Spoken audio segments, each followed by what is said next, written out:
पर metals index करीब करीब 1.5% का मूव यहाँ पर इस समय। चलिए अब एक और ख़ास मेहमान हमारे साथ स्टूडियो में है, राहुल अरोड़ा जुड़ गए हमारे साथ, निर्मल बांग इंस्टीट्यूशनल इक्विटीज़ के CEO। Rahul good morning. Rahul, one way rally और कल तो मार्केट ने एक छप्पर फाड़ रैली करके दी और FIs की तरफ से 7,500 करोड़ की बाइंग आई। आपके भी FI क्लाइंट्स हैं, ये हुआ क्या कल और अब मार्केट पर क्या व्यू बन रहा है इस वन वे रैली के बाद?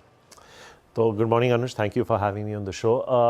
अनुज ऑनेस्टली फंडामेंटली तो बहुत हाई लेवल पे जा चुका है, काफ़ी टाइम से है। तो I think you know just succumb to the power of liquidity. I think you know जैसे अगर आप देखें तो अभी प्रमोटर्स भी जिस तरह की सेलिंग आई है पिछले 2 महीने में, आई थिंक करीबन 80-90 हज़ार करोड़ की तो प्रमोटर सेलिंग आई है मार्केट में। आप अनुज बाजार में कितने समय से, आपको याद होगा एक समय था जब प्रमोटर सेल करता था स्टॉक डीरेट हो जाता था, आप बोलते थे कि प्रमोटर स्टॉक क्यों बेच रहा है।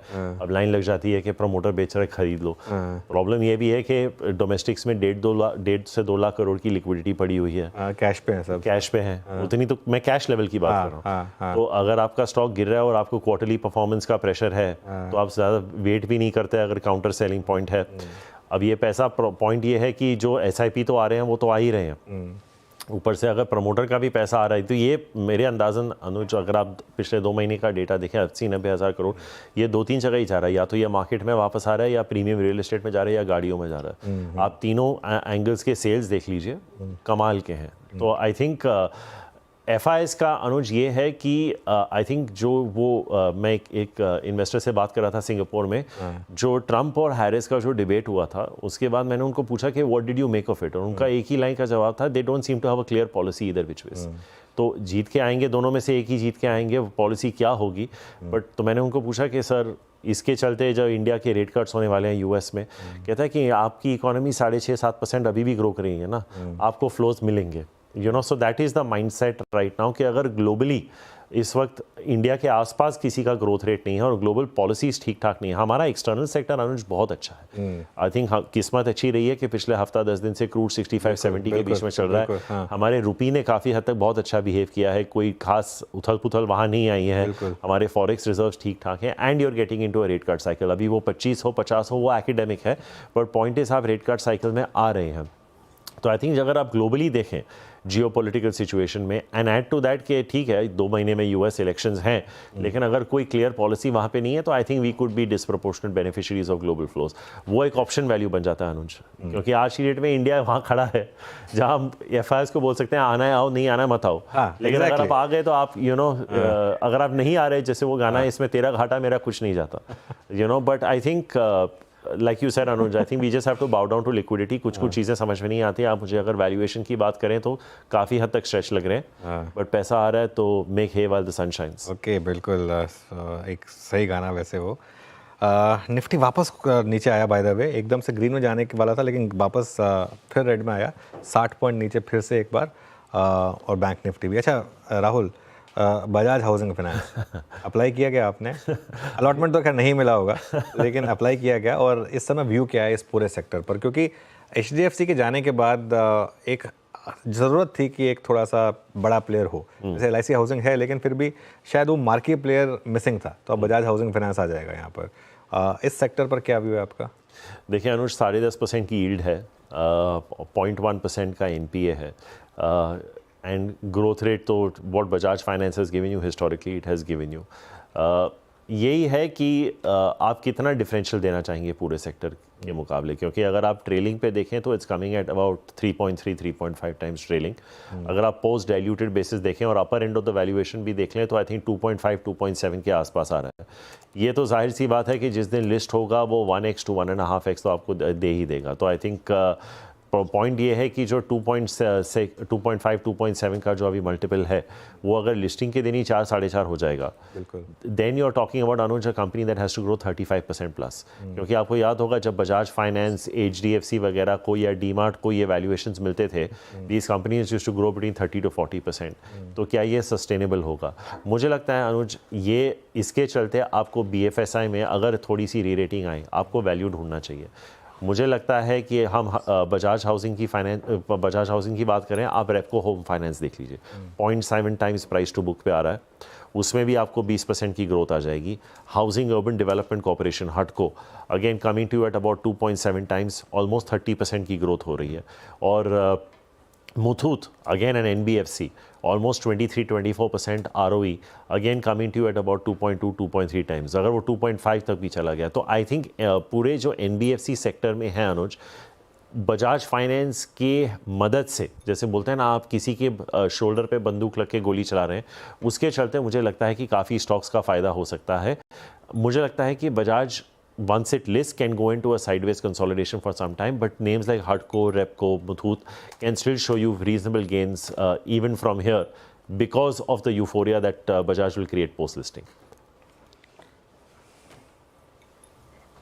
अच्छा राहुल, जैसे ही आपने मुथूट और मन्ना फर्म का जिक्र किया, मेरा प्रश्न इसके इर्द गिर्द ही जा रहा था। मतलब ये गोल्ड का मूव ऑलमोस्ट आज 73,000 की ट्रैजेक्टरी गोल्ड में, देन वी हैव टाइटन और जेम्स एंड ज्वेलरी स्पेस में ज्वेलर्स को बाजार काफ़ी स्ट्रांगली चेस कर रहा है। इस स्पेस पे आपका व्यू, अभी गोल्ड के आसपास रहते हैं, प्रीशियस मेटल्स के आसपास। देखिए गोल्ड पे वीरू ये है कि आप देख लीजिए कि अभी लास्ट ईयर जो टैक्सेशन आई थी डेट पे, it has not made debt a very investable asset class. अभी if you're paying marginal tax, even on your fixed deposit, अगर आपका 30% भी टैक्स है and you're getting 6% on an FD, तो आपके 1.8% तो वैसे ही 6% से निकल जाते हैं। अब हालांकि फाइनेंस मिनिस्टर ने क्लैरिफिकेशन दिया है इस लास्ट बजट के बाद, बट एक तरह से आपको माइंडसेट पता चल जाता है कि they are not entirely in favour of real estate. जो मैं अनुज को बात कर रहा था, वो प्रीमियम रियल एस्टेट, प्रीमियम हर जगह बिक रहा है। But I think incrementally from here, I don't know whether they want real estate to be an investable asset class. They want it to be an occupied asset class. तो बचता क्या है आपके पास? आपके पास या तो equities बचते हैं या gold बचता है. And I think both of them have moved in tandem. I think if you're looking at asset allocation today, Viru, मैं क्योंकि I'm still relatively young, I would still say go 60% in equities. आप gold में थोड़ा exposure बढ़ा सकते हैं। You can probably look at 15-20% investing in gold. मुझे लगता है कि गोल्ड में continue to do well even from here for the rest of the year. अभी हम फेस्टिव सीजन में जा रहे हैं। I would not be surprised if gold returns you 10-15% between here and the end of the year, which is not a bad rate of return by any stretch.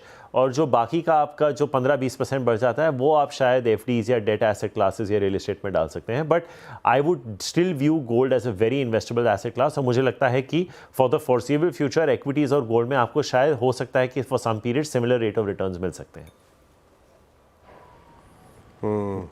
Okay, ये gold पे ठीक था और gold related stocks पे। अच्छा राहुल, एक और चीज़ है, पहले आज से लगभग साल 1.5 साल पहले वेस्ट लाइफ में बहुत स्ट्रॉन्ग मूव हमने देखा और वो एक फेज था वो जुबिलेंट के लिए काफ़ी चैलेंजिंग। अब वेस्ट लाइफ काफ़ी समय से कंसोलिडेशन के मूड में है, लेकिन लास्ट रिपोर्टेड नंबर्स के बाद जुबिलेंट्स में काफ़ी स्ट्रॉन्ग मूव है और जोमेटो तो खैर है ही ऑल टाइम हाई ट्रैजेक्टरी में। इस स्पेस में अभी भी आप लोगों को चेस करने का जो स्पेस है वो कहाँ नज़र आ रहा है, specially your take on Jubilant Foods placement? देखिए वीरू, इसमें यह है कि अगर आप पिछले एक साल में देखें, स्पोर्टिंग इवेंट्स बहुत रहे हैं। आई थिंक ये क्वार्टर जो अक्टूबर नवंबर दिसंबर का क्वार्टर होगा, वो बेस इफेक्ट भी लास्ट ईयर का बहुत हाई होगा, क्योंकि उस वक्त इंडिया में वर्ल्ड कप चल रहा था, एंड बीच में ओलंपिक्स आ चुके हैं, यूरो आ चुका है, बहुत सारी चीज़ें आ चुकी हैं जो इंडियन टाइम जोन के हिसाब से बहुत सही बैठ रही थी from a delivery standpoint. I think तो उस हिसाब से अगर आप देखें तो for the foreseeable future 1-2 quarter तक नंबर्स सॉफ्ट रहेंगे। That's the first part. Second part is, अगर आप वेस्ट लाइफ की बात करें, I agree with you that the stock had done very well and then it corrected, but इतना कोई खास एब्सोल्यूट टर्म्स में उसकी गिरावट नहीं हुई है। It's gone more for a time wise consolidation, because I think ऊपर 1000 के आसपास का हाई था, फिर नीचे 650 आया था, and I think if you see for the last many weeks ये बेसिकली 750 to 825 के रेंज में चल रहा है। So it's not really cracking, it's not bursting out. लेकिन हमने अभी रिसेंटली चैनल चेक्स किए थे in different parts of India. I think what we are getting to see वीरू इसके मंथ ऑन मंथ ग्रोथ दिख रही है। आई थिंक हमने काफ़ी stores Jubilant, Burger King, Westlife के विजिट किए थे। हमें फीडबैक मिल रहा है कि 5 से 10% का मंथ ऑन मंथ ग्रोथ आ रहा है। ईयर ऑन ईयर थोड़ा फ्लैटिश हो सकता है, but I think these are still good stocks to be holding. Westlife पे जैसे हमारी अनुज के साथ भी काफ़ी चर्चा हुई है, इसका सबसे बड़ा एडवांटेज यही है कि he is not product and geographical diversified. उसका रिटर्न ऑन कैपिटल एम्प्लॉयड बहुत सॉर्टेड है, एक ही प्रोडक्ट से आता है, एक ही जोग्राफी से आता है।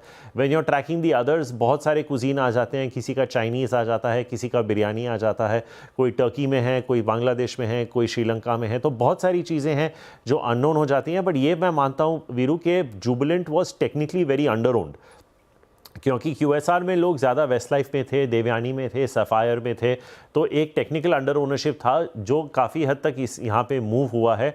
I would have obviously, as I have discussed many times on the past of this channel, played this space through Zomato.